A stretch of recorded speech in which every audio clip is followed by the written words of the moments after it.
August 21st, Saint Francis de Chantal. At the age of 16, Jane Frances de Fremont, already a motherless child, was placed under the care of a worldly-minded governess. In this crisis, she offered herself to the Mother of God and secured Mary's protection for life. When a Protestant sought her hand, she steadily refused to marry an enemy of God and His Church. And shortly thereafterwards, in the year 1592, she married Baron de Chantal, and then hence lived in his feudal castle. She restored order to the household, which was on the brink of ruin, and brought back prosperity. During her husband's absence at court or with the army, when reproached for her extremely sober manner of dressing, her reply was, "The eyes which I must please are hundreds of miles from here." But God had marked her for more than domestic sanctity.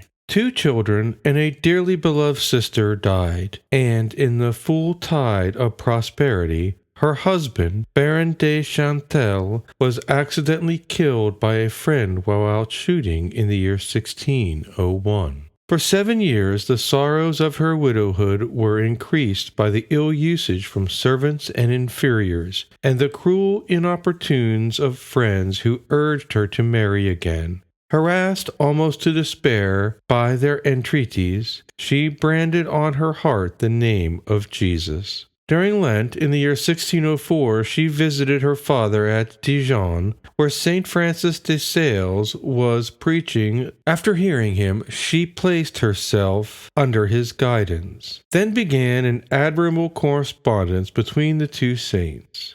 Unfortunately, the greater number of letters are no longer in existence, as she destroyed them after the death of the holy bishop. When she had assured the future security of her children, and when she had provided the education of her youngest son, she left her beloved home and children to live for God alone. It was on the 19th of March, 1609, that Madame de Chantal bade farewell to her family and relations. Pale and with tears in her eyes, she passed around the large room, sweetly and humbly taking leave of each. Her son, a boy now of 15, used every entreaty, every endearment to induce his mother not to leave them, and at last passionately flung himself across the door of the room. In agony of distress, she passed over the body of her son to the embrace of her aged and disconsolate father. The anguish of that parting reached its height when, kneeling at the feet of the venerable old man, she sought his blessing before she started for Annecy, where God was calling her to found the Congregation of the Visitation, which she did on Trinity Sunday, 6th of June,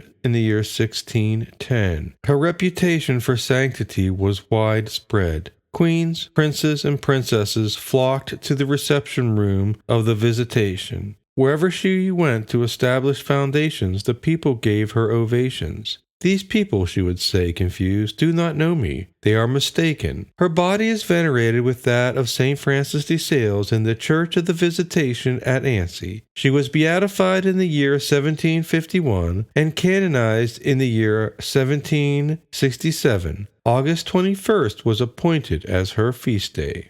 Learn to profit by the successive trials of life, as did Saint Jane Frances, and they will become stepping stones from earth to heaven.